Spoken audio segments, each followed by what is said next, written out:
Isso é a primeira sanção a uma autoridade brasileira. Olavo Edu Carvalho, melhor canal de corte do YouTube. Perfeito. Bom, a notícia que chegou e pegou todo mundo de surpresa é que o governo de Donald Trump revogou o visto da embaixadora do Brasil nos Estados Unidos, a Maria Luísa Ribeiro Viotti, em Washington. A medida representa uma escalada na crise diplomática entre os dois países. Com relação aos motivos do cancelamento, é uma retaliação diplomática, sem dúvida alguma. A decisão é uma resposta direta à demora do governo brasileiro em conceder o aval diplomático para Daniel Pérez, indicado por Trump para assumir a embaixada americana em Brasília.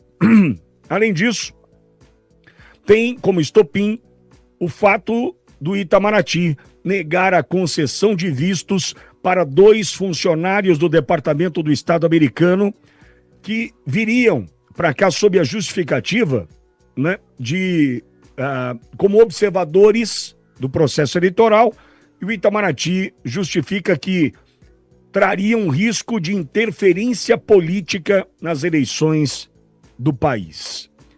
Max, eu começo com o Edu, agora porque Edu precisa nos deixar já na sequência. Edu, a primeira retaliação, muito provavelmente, de uma série que virá, porque não há mais espaço para Lula, que tenta esticar a corda a todo instante. Edu? Pitoli, na geopolítica ninguém é criança mesmo, né? E a postura adotada pelo atual governo brasileiro na condução das relações exteriores é de moleque. Desculpa usar essa expressão aqui para você em casa. E aí ele achou que não teria uma resposta, ou ele quis cavar uma resposta que poderia capitalizar nas eleições. Só que, ao mesmo tempo, o senador Flávio Bolsonaro foi atento a este movimento e alertou o governo dos Estados Unidos naquela reunião que ele esteve lá, né? Então, estão mais cientes ainda, mais, vamos dizer, bem informados sobre essa movimentação do governo brasileiro, me referindo no sentido político, tá? No sentido político partidário. Antes que alguém fale, não, mas isso aí seria uma traição, que a gente sabe que tem esses idiotas aí, perdão também a expressão, esses imbecis que eles querem falar sobre qualquer forma de denúncia, né, da forma indevida do governo brasileiro frente aos Estados Unidos. Então, veio uma medida, né, é uma medida muito, vamos dizer, contundente, porque você adotar isso com um embaixador de outra nação, né, você está dando uma resposta contundente. Isso é algo muito contundente na esfera da geopolítica. E aí nós temos o governo brasileiro com essa postura, igual, eu já usei aqui esse exemplo uma outra vez, igual como se fosse adolescentes fazendo trabalho de última hora no colégio e não tem nada para apresentar num seminário.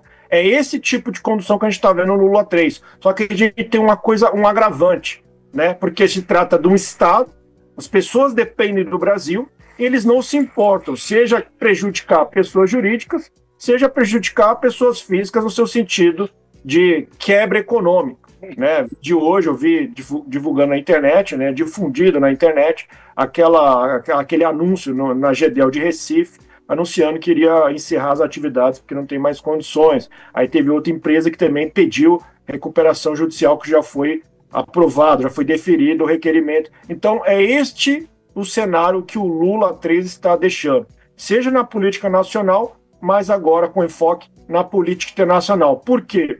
Porque já houve essa condução, tanto que esse papo de Brasil soberano, que ele falou que há males que vêm para o bem, para novamente utilizar dinheiro do BNDES, e ele falou para custear o tarifaço que viria ao Brasil, que ele mesmo causou por inabilidade diplomática, e agora a gente tem uma medida que é contundente, mas sabe muito bem que isso não é uma medida que prejudique o povo brasileiro como um todo, no seu sentido de impacto econômico, impacto na balança comercial. Mas é sim uma resposta contundente na esfera diplomática, Pitoli.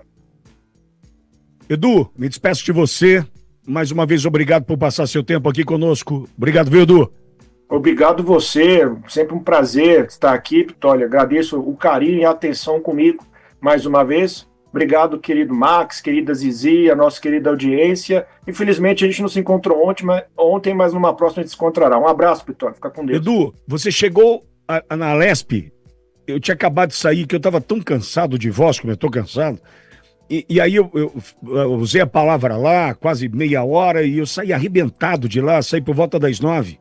Você chegou logo depois. Uma pena. Obrigado, Edu, um abraço.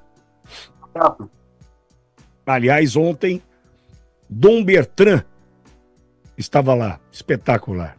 Pausa no rádio, seguimos no YouTube da Olivete Brasil. Max, com relação ao visto, segundo o Departamento de Estado norte-americano, a revogação não equivale a uma ordem de expulsão imediata. A diplomata brasileira pode continuar fisicamente nos Estados Unidos por enquanto, mas perde as garantias do visto válido. Max, eu repito a pergunta que eu fiz pro Edu. É só a primeira. Eu acho que vem mais por aí. Pitoli, a gente já tinha colocado aqui, era uma expectativa já de algum tempo, de que se o governo Lula, se o governo brasileiro continuar esse embate, esse desgaste, essa crise diplomática com os Estados Unidos vão sim reagir. E há uma ala dentro do governo americano que já estava se preparando para uma reação desse tipo. Então, eu estou totalmente de acordo com você. Isso é a primeira sanção a uma autoridade brasileira, que a gente ainda está no nível de embaixador, né, na diplomacia, mas pode escalar, Pitoli. E o que o governo brasileiro esperava? Né? Eles recusaram, olha o absurdo, eles recusaram o embaixador americano indicado pela Casa Branca para o Brasília. Eles recusaram. Era o Daniel Pérez, que foi sabatinado no Congresso, passou por todo o processo, viria ao Brasil, ficaria aqui em Brasília e o governo brasileiro recusou.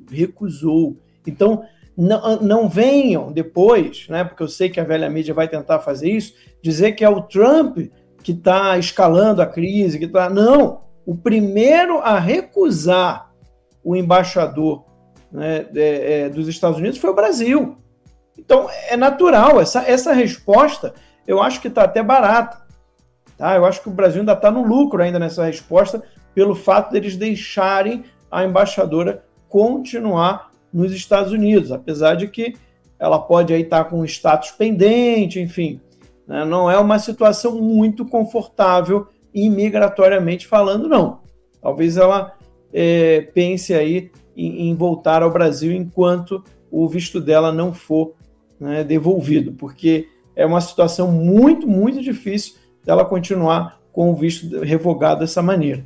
Mas é importante as pessoas entenderem. E aí, se a gente fizer aqui uma linha do tempo, Pitoli, de tudo que o Brasil já fez, né, a gente teve um conselheiro sênior da Casa Branca, o Darren Bett, que pediu para vir ao Brasil, pediu para encontrar Jair Bolsonaro, para fazer uma visita ali para ver em que condições, na época o Bolsonaro ainda estava na cadeia, em que condições humanitárias que o Bolsonaro estava preso, também teve o visto negado, né? O secretário assistente, Eileen Barnes, o secretário assistente adjunto, o Sam Sampson, também tiveram o visto negado, era para fazer uma visita de rotina aqui no Brasil e ter aí encontro com autoridades brasileiras.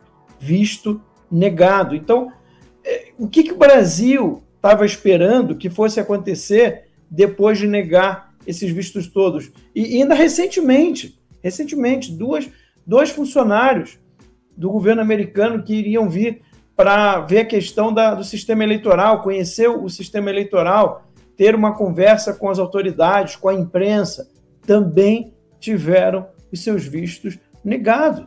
Então, o que está acontecendo, Pitoli? Me desculpa, eu não quero ser fatalista, sabe? Não sou desse tipo de jornalista que fica, né, querendo trazer o apocalipse, mas a análise fria e técnica está mostrando o seguinte: se você olhar para os últimos 4 anos de relação entre Brasil e Estados Unidos, principalmente para o último ano até aqui, a gente está vendo um distanciamento.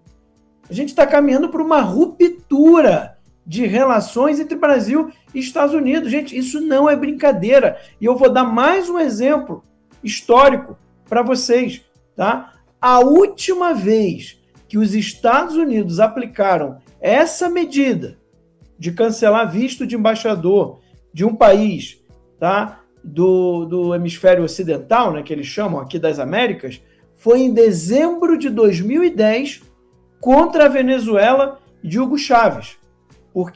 E foi justamente depois que Caracas se recusou a aceitar Larry Palmer como embaixador americano. A mesma situação que nós estamos vivendo hoje. Sabe o que aconteceu na Venezuela? 10 anos depois, houve a ruptura total das relações. Então, o Brasil, sabe aquele mapa? Você está aqui, que o pessoal fala, ó, você está aqui. Então, falar aqui para as pessoas, você está aqui, ó, você está na Venezuela em 2010. Cabe agora a gente decidir qual é o caminho que a gente vai trilhar. Se vai ser o caminho da Venezuela e daqui a 10 anos ter uma ruptura total com os Estados Unidos e aí entrar numa ditadura que vai ser muito difícil de sair, ou a gente entender que não dá mais para aceitar essas pessoas que estão hoje no poder, que tem como uma política externa o desgaste e a crise diplomática com a maior potência econômica e bélica do mundo. Enquanto que com a China, né, eles aceitam tudo da China, tudo. A China pode fazer tudo com o Brasil. Então está muito claro, Pitoli, os dois caminhos que estão apontando aqui diante de nós, principalmente próximo agora às eleições. Então é muito preocupante, porque se isso não desescalar, se não houver, né, uma reparação do que está sendo feito, a gente está caminhando para uma ruptura entre os dois países. Zizi, agora tem um ponto, Zizi, que diz o seguinte: o governo americano sinaliza que o visto de Maria Luísa Viotti poderá ser reativado se o Brasil aprovar oficialmente a nomeação de Daniel Pérez para a embaixada norte-americana aqui no Brasil. O cancelamento do visto de embaixador, é importante registrar, embaixador ativo, é considerado um gesto de hostilidade extremamente raro na diplomacia internacional. Até o momento, Itamaraty não formalizou uma resposta oficial. Agora, e a não aprovação de embaixador? O que significa um gesto como esse, Zizi? Pois é, Lula fala tanto em reciprocidade, quer usar a regra da reciprocidade em relação às tarifas, e aí o pessoal da indústria faz pressão para não usar a reciprocidade, porque nossa situação é de muita fraqueza em relação aos Estados Unidos, há uma diferença imensa em todos os sentidos entre um país e outro, mas há uma relação de amizade de 200 anos que a gente está vendo aí sendo rompida. Né? O governo Lula, o Brasil de Lula é hostil aos Estados Unidos, não há dúvida. É hostil aos Estados Unidos e é amigo íntimo da China e da Rússia.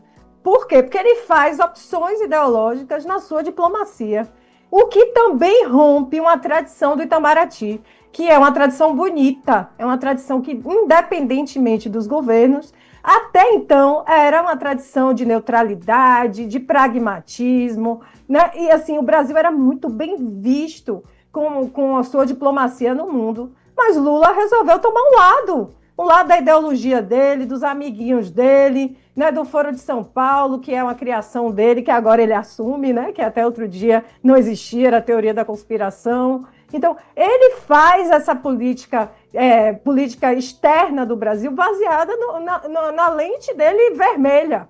Né? Esse é o problema. É um problema muito sério. Então, ele é hostil. Ele tentou se aproximar de Trump, a gente viu ele indo lá, ele tentando falar com Trump, a gente viu que o interesse dele ir lá tinha muito mais a ver com tirar a questão do terrorismo do PCC e do CV, né? A gente vê que ele assim, mas ele tentou se aproximar, ele tentou dar uma de civilizado, dá uma de que não, eu tenho pragmatismo para conversar com você, Trump, né? E aquela história toda, e Trump recebe ele bem, mas ele na prática, no dia a dia, nos seus atos, demonstra exatamente que ele é hostil aos Estados Unidos. E aí a gente tem um histórico que eu acho que vale a pena ressaltar, desde a assunção de Lula. A gente tem, em agosto de 2025, a revogação dos vistos dos servidores do Mais Médicos, porque Mais Médico foi envio de dinheiro direto para a ditadura cubana. A gente tem na frente a expulsão daquele delegado da PF que estava lá nos Estados Unidos para poder usar, de alguma forma, a imigração dos Estados Unidos para poder pegar brasileiro que o STF está aqui perseguindo. Ele foi expulso. A gente tem a sanção aos ministros do STF. Isso tudo é diplomacia americana retaliando o Brasil, retaliando esse país hostil, esse país que quer acabar o dólar, pela palavra do seu presidente. Infelizmente, o TSE diz que o presidente é Lula. Então, o nosso presidente, que o TSE diz que é nosso presidente, ele vai e ele é contra que o dólar seja a moeda principal nos mercados e no comércio estrangeiro. Ele está trabalhando para que seja moeda chinesa, né? Ele está trabalhando para formar os BRICS, essa relação multilateral, essa coisa de fortalecer os amiguinhos que têm a mesma lente vermelha. E aí os Estados Unidos vão, e também porque o Estado brasileiro é violador de direitos humanos, que está fazendo perseguição política com um líder importante nas Américas. E isso está claro para o mundo inteiro ver. Também por isso, os ministros do STF estão sem visto. Moraes tomou uma Magnitsky 6 meses depois, foi revogada, mas ainda está, vamos dizer assim, ativa a qualquer momento, porque continua valendo a declaração de violação de direitos humanos. E aí a gente vê essa escalada acontecer, e agora os Estados Unidos dizendo o seguinte: meu querido, você não aceita o meu embaixador? Eu também não aceito a sua. É uma questão discricionária? Então, se você fica aí enrolando, colocando na gaveta a indicação do meu embaixador, eu também não aceito a sua. E é uma questão de reciprocidade. Não é isso que Lula quer? Reciprocidade? Pois agora ele tem reciprocidade com a embaixadora do Brasil nos Estados Unidos, com visto revogado. É só isso, Pitoli. E aí, infelizmente, a gente, mais uma vez, mais uma situação fica clara que a gente precisa aproveitar 2026 para rever o Brasil e fora Lula para sempre. Essa é a hashtag. O Trump voltou. Isso já deve ter tirado um peso das suas costas. Mas e o Brasil? O nosso país continua atolado e achar que só a vitória do Trump vai resolver tudo é ilusão. Nada vai mudar sozinho. E pode ter certeza de uma coisa: ficar xingando muito nas redes sociais não vai fazer diferença nenhuma. Você vai continuar esperando alguém fazer alguma coisa por você? Um político? Um salvador da pátria? Esquece. Se ninguém tomar uma atitude, nada acontece. Eu tô fazendo a minha parte. Eu parei a minha vida por isso. Mas, se você quer saber como pode ajudar sem precisar largar tudo, a resposta é simples: apoiando quem tá na linha de frente. Sem esse apoio, sem essa linha de suprimento, esse trabalho morre. Sem estrutura, ninguém avança. Então acessa www.paulofigueiredoshow.com/apoie e com $5 por mês você pode fazer parte disso. Se puder mais, eu recomendo, seja um patrono Gold e participe ativamente no grupo que me ajuda a pautar esse debate. O que vai definir o futuro é quem faz e não quem reclama. A escolha é sua.